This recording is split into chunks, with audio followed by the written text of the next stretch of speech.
everyone, today we will talk about how to fix or how to solve Messenger delete conversation.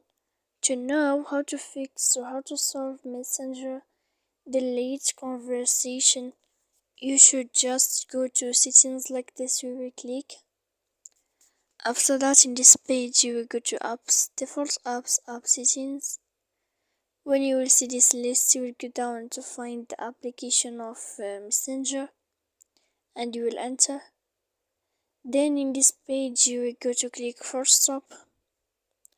After that you will enter to storage. When you will end this, you will click clear cache. Then you will go to click clear data, and after all that you can turn off your phone. So please don't forget to support us by like and subscribe.